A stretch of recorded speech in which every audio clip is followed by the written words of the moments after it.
Hay algo profundamente erróneo en una sociedad que sigue confiando más en dogmas antiguos que en nuevos descubrimientos. Vivimos rodeados de tecnología, ciencia e información, pero seguimos arrodillándonos ante ideas que surgieron cuando el miedo era la única forma de control. Y esa es precisamente la paradoja que expone este vídeo. Cómo la fe institucional, creada para dar sentido a la vida, se ha convertido en uno de los mayores frenos del pensamiento humano. Lo que vas a escuchar aquí quizá te resulte incómodo, pero también liberador, porque, al fin y al cabo, lo que está en juego no es la religión en sí, sino nuestra capacidad para seguir evolucionando. Durante siglos se nos ha enseñado que cuestionar es peligroso, que la verdad ya ha sido revelada y que el papel del hombre es solo obedecer. Pero el progreso nunca ha nacido de la obediencia, ha nacido de la duda, de las preguntas que nadie quería escuchar, de las voces que se atrevieron a decir, ¿y si no es así? La historia muestra que cada avance de la humanidad comenzó con alguien que se negó a aceptar respuestas prefabricadas. La religión, por otro lado, siempre ha buscado la permanencia, libros fijos, reglas inmutables, verdades eternas. El problema es que el mundo no es fijo, cambia, se transforma, desafía. Cuando una idea se niega a evolucionar, mientras todo a su alrededor cambia, el conflicto es inevitable. Eso es lo que estamos viviendo. La colisión entre un mundo en transformación y creencias atrapadas en el pasado. En su esencia, la religión ofrece certeza, y la certeza es enemiga del descubrimiento.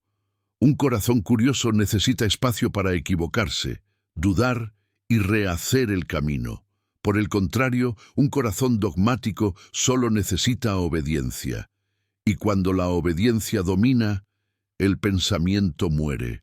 Es entonces cuando la civilización deja de crecer y se limita a repetir. Pero imagina que la fe no fuera un muro, sino un puente. Imagina que, en lugar de enseñarnos qué pensar, nos animara a pensar por nosotros mismos. Esa es la propuesta, mostrar que la verdadera espiritualidad no consiste en seguir reglas antiguas, sino en comprender por qué existen y tener el valor de cambiarlas cuando ya no sirven. La influencia religiosa va mucho más allá de los templos. Se infiltra en las escuelas, las leyes, los hospitales e incluso en las conversaciones más simples entre familias. Incluso hoy en día, hay profesores que necesitan pedir permiso para enseñar ciencias. Hay médicos a los que se les impide utilizar ciertos tratamientos porque ofenden creencias antiguas. Y hay gobiernos enteros que moldean las políticas públicas basándose en libros sagrados y no en pruebas. Es como intentar conducir un coche moderno con un mapa dibujado a mano en el siglo III. Y lo más grave es que este control no siempre se impone por la fuerza, es sutil. Comienza en la infancia, cuando el niño aprende que la verdad proviene de la autoridad y que dudar es pecado. Crece sin saber pensar por sí mismo y se convierte en un adulto que repite ideas heredadas, no porque las entienda, sino porque teme perderlas.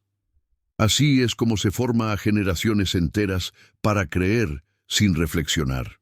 La religión dice que ofrece comunidad, pero ¿qué tipo de comunidad es esa que se basa en la exclusión?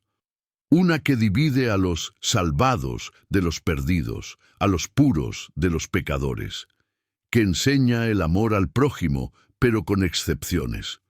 Estas divisiones no construyen puentes, sino muros invisibles entre vecinos, entre familias, dentro del propio corazón. Y, sin embargo, muchos siguen creyendo que el miedo es un buen maestro, que la moral necesita amenazas, que solo existe la virtud si hay castigo, pero el comportamiento moldeado por el miedo no es moralidad, es condicionamiento. Una sociedad sana necesita conciencia, no chantaje espiritual. ¿Te has dado cuenta de cómo el miedo sigue dictando lo que la gente cree que está bien o mal? Comenta abajo. El miedo no es fe. Quiero saber si tú también sientes que el miedo sigue teniendo más poder que la razón. Cuando una civilización crece bajo la sombra de la obediencia, se vuelve predecible, y la previsibilidad es lo contrario del avance. La fe institucional no solo moldea comportamientos, sino que traza los límites de lo que se permite pensar. En muchos lugares, todavía es peligroso hacer preguntas sencillas como ¿y si nos equivocamos? Esa es la pregunta que impulsa la ciencia, la filosofía, el arte, pero es la misma que más teme la religión. El miedo a la duda es, en realidad, el miedo a perder el control. Y el control siempre ha sido el motor oculto detrás de la fe organizada. Cuando una persona cree que su dignidad depende de obedecer a una autoridad divina, se vuelve fácil de guiar, de manipular, de silenciar. Esa obediencia disfrazada de devoción es lo que mantiene en funcionamiento estructuras enteras de poder, incluso cuando ya han perdido toda relevancia moral. Lo curioso es que cuanto más expande la ciencia el universo, más intenta la religión encogerlo. Galaxias enteras se reducen a versículos, y los profundos misterios de la naturaleza se simplifican con frases que piden fe en lugar de comprensión. Es un empobrecimiento de la mente, una invitación al estancamiento, todo en nombre de la humildad espiritual. Pero no hay humildad en negar lo desconocido. Hay miedo. Y mientras unos se aferran al miedo, otros comienzan a despertar. Se dan cuenta de que algo no tiene sentido, que la vida no puede ser una prueba de obediencia ni el sufrimiento una prueba de mérito. Es en ese punto donde comienza el conflicto interno, ese momento en el que el alma se da cuenta de que lo que ha aprendido a llamar fe tal vez sea solo miedo disfrazado de virtud. ¿Y si el verdadero propósito de la fe no fuera creer, sino comprender? ¿Y si en el fondo la duda fuera el camino más puro hacia lo sagrado? Esa pregunta lo cambia todo, y es ahí donde la historia comienza a reescribirse. La historia de la humanidad es una línea tortuosa entre el valor de preguntar y el miedo a responder. Cada vez que alguien se atrevió a desafiar la creencia dominante, nació algo nuevo: la vacuna, el telescopio, la imprenta, la democracia. Todo lo que hoy consideramos progreso comenzó como una herejía, e, irónicamente, fue combatido en nombre de Dios. Esto dice mucho sobre el tipo de fe que hemos heredado, una fe que teme más a la luz que al error. Las religiones siempre se han adaptado para sobrevivir, cambian el vocabulario, pero no la estructura. Reformulan el discurso, pero mantienen el mismo núcleo, el control sobre la mente y el cuerpo. Predican el amor, pero condicionan ese amor a la obediencia. Predican la humildad, pero se erigen en dueñas de la verdad. Es una ilusión cuidadosamente mantenida, sustentada por siglos de repetición. Pero el mundo ya no es el mismo. Hoy en día, un adolescente con acceso a Internet puede cuestionar lo que generaciones enteras han aceptado sin pensar. Puede ver contradicciones, percibir incoherencias, comparar creencias. Y eso da miedo, porque cuanto más saben las personas, menos miedo tienen. Y sin miedo, el poder religioso pierde fuerza. Por eso todavía se hace tanto esfuerzo por preservar el miedo, ya sea en las escuelas que censuran, en las leyes que limitan, o en los sermones que dicen que el sufrimiento es una virtud.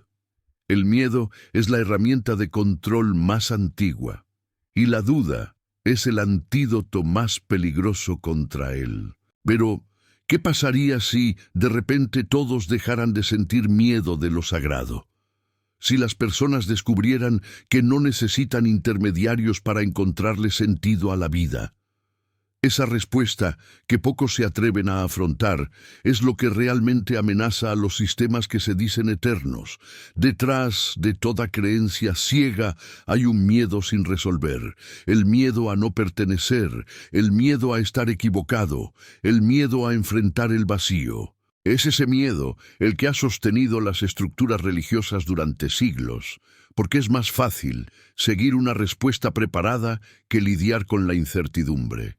Pero la incertidumbre es la cuna de la sabiduría. Sin ella, la mente se acomoda, el espíritu se conforma y la sociedad se adormece. En nombre de la fe, se ha enseñado a generaciones enteras a desconfiar de su propia razón. Creer pasó a ser más noble que comprender. Y cuando eso ocurre, el individuo pierde algo precioso, la autonomía del pensamiento. Empieza a esperar que alguien le diga lo que está bien, lo que está mal, lo que es sagrado y lo que es pecado. Deja de ser autor de su propia conciencia y se convierte en personaje de una historia escrita por otros. Y es precisamente esa entrega silenciosa la que hace que el control sea tan eficaz. Cuando la persona cree que cuestionar es traicionar lo divino, se convierte en su propia censora. Ya no se necesita la prisión, la hoguera o el castigo, basta con la culpa. La culpa es la cárcel invisible en la que viven millones de personas sin darse cuenta. Pero la culpa no es moral, es política. Mantiene al individuo obediente, sumiso, fragmentado por dentro. Un ser dividido entre lo que siente y lo que cree que debería sentir, entre lo que es y lo que le han dicho que debe ser. Esa fractura interna es terreno fértil para la manipulación. Y ahí surge la pregunta que pocos se atreven a hacer. ¿Y si la culpa nunca hubiera sido una virtud, sino una estrategia? Cuando un niño crece escuchando que nació pecador, aprende a desconfiar de sí mismo incluso antes de conocerse. Esa desconfianza se convierte en hábito, luego en identidad. Y así, adultos enteros pasan a existir pidiendo perdón por ser humanos. El resultado es una generación que no cree en su propia voz, que necesita bendición para existir y permiso para pensar. La fe institucional, entonces, no necesita prohibir el pensamiento, basta con moldearlo, basta con convencer a las personas de que cuestionar es arrogancia y obedecer es virtud. Esto crea una sociedad que repite, pero no reflexiona, que canta himnos de pureza, mientras lleva dentro de sí un miedo constante a ser impura. La paradoja es cruel. Cuanto más intentan las personas ser buenas según los estándares de la religión, más se alejan de su propia esencia. La bondad se convierte en esfuerzo, la culpa se convierte en rutina y la espiritualidad se transforma en exigencia. Es como intentar alcanzar el sol con cadenas en los pies. Y sin embargo, siempre hay un momento en el que algo no encaja. Una contradicción que salta a la vista. Una pregunta que insiste en volver. Es el instante en el que la mente, aunque temerosa, decide mirar de frente lo que siempre ha evitado. Y en esa mirada nace la primera señal de libertad, el reconocimiento de que tal vez el error no esté en dudar, sino en haber creído demasiado. Pero, ¿qué sucede cuando alguien despierta de esa ilusión? Cuando se da cuenta de que la fe que se utiliza para guiar también sirve para aprisionar. ¿Qué sucede cuando la obediencia deja de tener sentido y la búsqueda de la verdad se vuelve más fuerte que el miedo? El despertar no ocurre de una vez. Comienza como una duda susurrada, una incomodidad silenciosa que crece hasta volverse imposible de ignorar. Quien despierta se da cuenta de que la fe, por más acogedora que parezca, a veces funciona como una valla. Protege, pero también limita. Y cuando intentas cruzar esa valla, el mundo que te rodea reacciona. La familia se distancia, los amigos callan, la comunidad te observa con reprobación.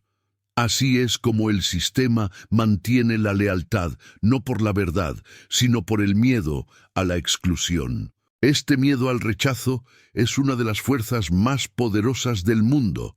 Nadie quiere ser el extraño, el desviado, el que piensa diferente. Así que la gente aprende a ocultar sus dudas, a fingir convicción, mientras por dentro todo se derrumba.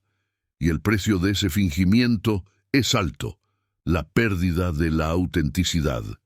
Pocos se dan cuenta de que vivir tratando de complacer a un Dios interpretado por otros es la forma más profunda de autoabandono. Y el autoabandono no termina en el campo espiritual. Se infiltra en todo, en las relaciones, en las elecciones, en la forma en que cada persona se ve a sí misma.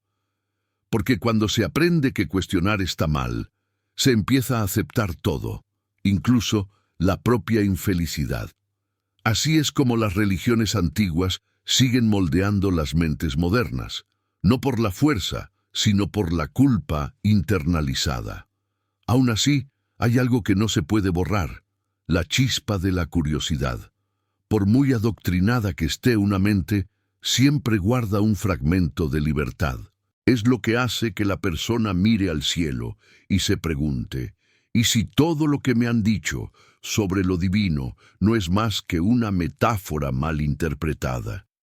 ¿Y si Dios nunca hubiera pedido adoración, sino conciencia? Esa es la pregunta que transforma a los seguidores en pensadores. Cuando la fe deja de ser obediencia y se convierte en conciencia, algo cambia radicalmente. La mirada se amplía. La moral deja de ser una lista de reglas y se convierte en empatía genuina. Lo correcto deja de ser lo que agrada a un libro y pasa a ser lo que preserva la vida. Es en este punto donde la espiritualidad deja de aprisionar y comienza a liberar. Pero esta transición no es sencilla. Requiere valor para enfrentarse a un vacío que antes estaba ocupado por certezas. Muchos describen este proceso como una pérdida, y de hecho lo es. Se pierde la comodidad, la sensación de pertenencia, las respuestas fáciles. Pero se gana algo infinitamente más valioso, la capacidad de pensar sin miedo. Y cuando el miedo desaparece, el poder cambia de lugar. Ya no está en las instituciones, ni en las voces que se dicen divinas. Está dentro de cada persona. La verdadera revolución espiritual no ocurre en los templos, ocurre cuando alguien solo decide confiar en su propia conciencia. Este cambio es lo que más asusta a quienes viven del control, porque una mente libre no se arrodilla. Una mente libre no necesita salvadores. Entiende que lo sagrado no está arriba sino dentro, y es por eso que los sistemas religiosos se esfuerzan tanto por mantener vivo el miedo, porque el miedo es lo único capaz de impedir el despertar colectivo. Pero, ¿y si el próximo paso de la humanidad fuera precisamente ese despertar? ¿Y si estuviéramos al borde de una era en la que la fe no necesitara religión y lo divino no necesitara intermediarios? Toda civilización llega a un punto en el que debe elegir entre preservar el pasado o crear el futuro. Nosotros nos encontramos exactamente en ese punto. Todavía intentamos conciliar ciencia y superstición, libertad y obediencia, progreso y miedo. Pero estas fuerzas no coexisten por mucho tiempo. Una de ellas siempre tiene que ceder. Y si queremos un mundo que realmente evolucione, no puede ser la razón la que se arrodille. La religión, en su forma institucional, ha enseñado a generaciones a mirar hacia arriba, como si el sentido de la vida estuviera fuera, lejos, inalcanzable. Pero el verdadero sentido nunca ha estado por encima de nosotros. Siempre ha estado aquí, en el ahora, en lo que hacemos unos por otros. La ética no nace de los mandamientos, nace de la empatía. Lo sagrado no se revela en los libros, sino en las actitudes. Cuando una sociedad entiende esto, se vuelve más humana. Las leyes pasan a proteger a las personas, no a los dogmas. Las escuelas pasan a enseñar el pensamiento crítico, no el miedo a ofender. La salud vuelve a servir a la vida, no a la tradición, y por primera vez el progreso deja de ser una amenaza para la fe y pasa a ser su extensión, porque la búsqueda del conocimiento también es un acto de reverencia a la creación. Pero lo que más impresiona es darse cuenta de cómo, incluso después de siglos de control, el ser humano sigue llevando dentro de sí el deseo de comprender. La curiosidad es indestructible. Se puede reprimir, pero nunca extinguir. Es ella la que construye todo lo más bello de la civilización, el arte, la ciencia, la filosofía, el amor. Y tal vez el verdadero milagro no sea creer en algo superior, sino seguir buscando sentido incluso cuando todas las respuestas parecen fallar. Estamos entrando en una nueva era y no estará marcada por templos, sino por la conciencia, por el valor de pensar, sentir y vivir sin intermediarios entre nosotros y el misterio de la existencia. Una era en la que la fe y la razón no compiten, sino que se complementen, donde la espiritualidad deja de ser sumisión y se convierte en lucidez. Esta transformación comienza poco a poco. Comienza en alguien que decide dejar de repetir y empezar a comprender. En alguien que elige el diálogo en lugar del dogma, el cuestionamiento en lugar de la obediencia. Es en este gesto, casi silencioso, donde el viejo mundo comienza a derrumbarse y uno nuevo comienza a nacer. El poder de las instituciones siempre ha dependido de nuestra fe en ellas. Cuando dejamos de creer en el miedo deja de tener poder. Cuando dejamos de adorar la culpa se disuelve. El verdadero despertar no es una guerra contra la fe, es el reencuentro con la conciencia que la fe intentó sustituir. Y cuando este despertar se extienda, ya no habrá necesidad de templos que dividan, de libros que amenacen o de líderes que hablen en nombre de Dios. Solo habrá seres humanos, libres, conscientes, compasivos, construyendo juntos el significado de lo que llamamos divino. Si esta visión te ha resonado, deja tu me gusta, suscríbete y activa la campana de notificaciones. Porque el mundo necesita más voces que piensen, sientan y cuestionen, y tal vez la tuya sea una de ellas.